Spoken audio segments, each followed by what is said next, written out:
Kur universi të largon dik, humbje apo mbrojtje? Ndonjëherë, njeriu që të largohet nga jeta jote nuk ikën sepse ti nuk ishe mjaftueshëm i mirë.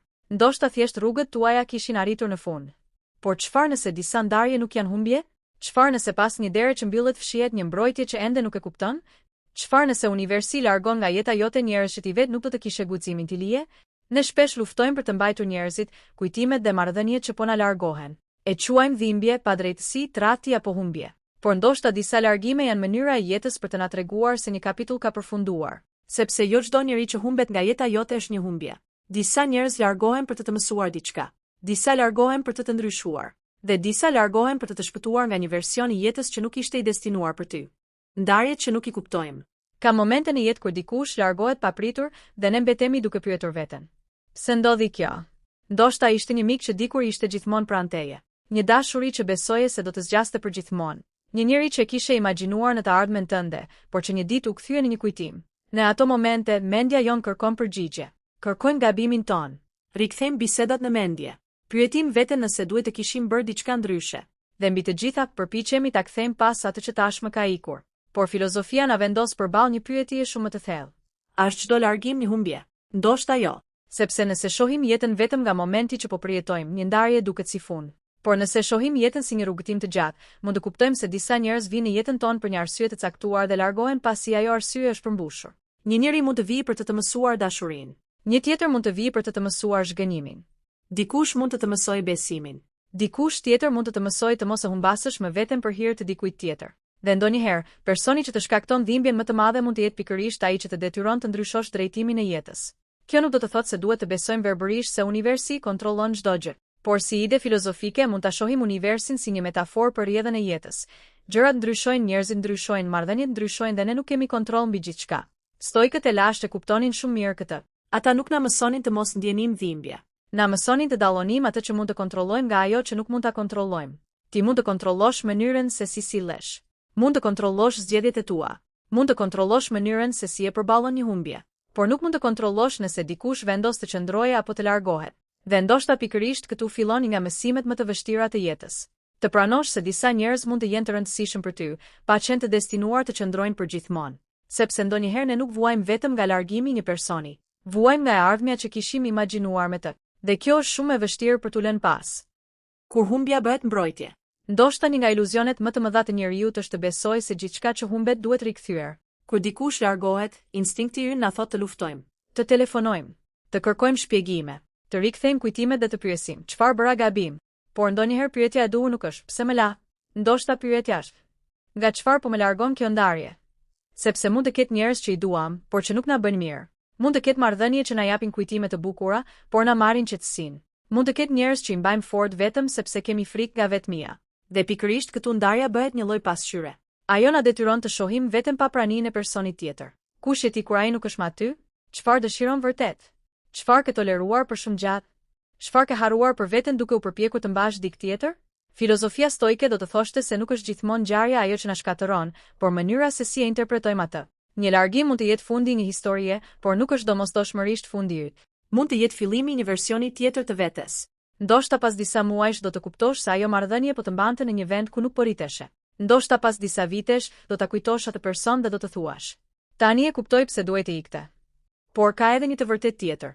Jo çdo humbje duhet romantizuar. Jo çdo dhimbje është shenja e universit.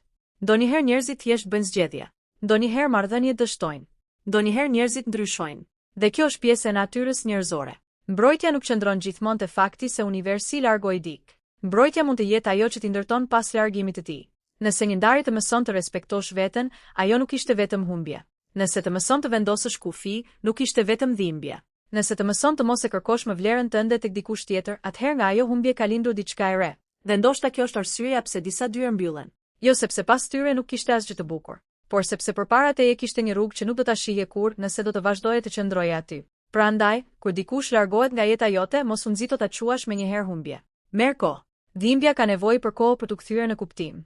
Dhe një ditë mund të kuptosh se ajo që në fillim dukej si fund, ishte thjesht një kthes, sepse ndonjëherë jeta nuk ta merr dik për të të lënë bosh. Ta largon që të krijojë hapësirë për ty. Dhe ndoshta pyetja më e rëndësishme nuk është: pse u largua ai?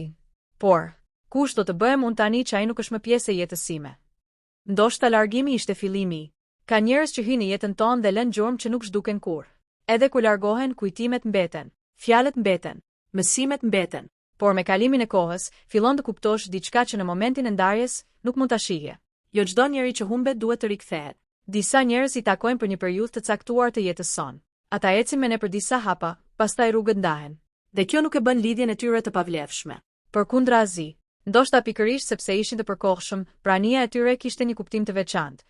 Ata na ndryshuan, na mësuan, na treguan diçka për veten tonë. Dhe pastaj u larguan. Ne shpesh kërkojmë vazhdimsi në një botë që është ndërtuar mbi ndryshimin, por asgjë nuk qëndron për gjithmonë në të njëjtën formë. Njerëzit ndryshojnë, marrëdhëniet ndryshojnë, neve ndryshojmë. Dhe ndonjëherë, për të vazhduar përpara, duhet të pranojmë se versioni I vjetër I jetës sonë nuk ekziston më. Kjo është pjesa më e vështirë, sepse zemra thotë: ktheje atë që humba. Ndërsa jeta mund të jetë duke të thënë: mos u kthe. Shiko përpara. Ndoshta ajo derë u mbill sepse ti po përpiqeshe të hyje përsëri në një vend ku nuk I përkisje më. Ndoshta personi që humbe ishte I rëndësishëm për atë që ishe, por jo për atë që do të bëhesh. Dhe ndoshta një ditë do të kuptosh se nuk të duhet një përgjigje për çdo largim. Të duhet vetëm ta pranoje. Të pranoje se disa histori nuk kanë fundin që dëshironim. Por kjo nuk do të thotë se ka një fund të keq. Disa histori thjesht përfundojnë sepse kapitulli I tyre ka mbaruar, dhe ti duhet të kesh guximin të kthesh faqen. Mos e mat vlerën në një marrëdhënie vetëm me kozgjatin e saj. Një njeri mund të qëndrojë në jetën tënde për 10 vjet dhe të mos të mësojë atë që një tjetër ta mëson në 10 muaj. Prandaj, nëse dikush është larguar nga jeta jote, mos e pyet veten vetëm: pse nuk qëndroi? Pyet edhe: çfarë më la pas? Nëse të la më të fortë, atëherë nuk ishte vetëm humbje. Nëse të mësoj të duash veten, nuk ishte vetëm dhimbje. Nëse të mësoj të dallosh dashurinë nga varësia, besnikërinë nga sakrifica dhe praninë nga lidhja toksike, atëherë ajo përvojë kishte një vlerë. Ndoshta universi nuk të largoi dik. Ndoshta jeta thjesht të tregoj se nuk mund të ecësh drejt një të ardhmeje të re, duke mbajtur fort një të kaluar që ka përfunduar. Dhe këtu qëndron mësimi. Ndonjëherë humbja nuk është ajo që të merr diçka, është ajo që të kthen ty tek vetja. Prandaj mos vrapo gjithmonë pas atyre që largohen. Disa njerëz duhen lënë të ikin, jo nga urrejtja, jo nga hakmarrja, por nga respekti për rrugën tënde. Sepse nëse një derë është mbyllur, ndoshta nuk e pse ta hapësh përsëri. Ndoshta duhet të ecësh. Dhe ndoshta shumë më larg nga ajo derë, do të kuptosh se ajo që dikur e quaje humbje ishte në të vërtetë një nga kthesat më të rëndësishme të jetës tënde. Sepse ndonjëherë universi nuk ta heq dik nga jeta për të të ndëshkuar.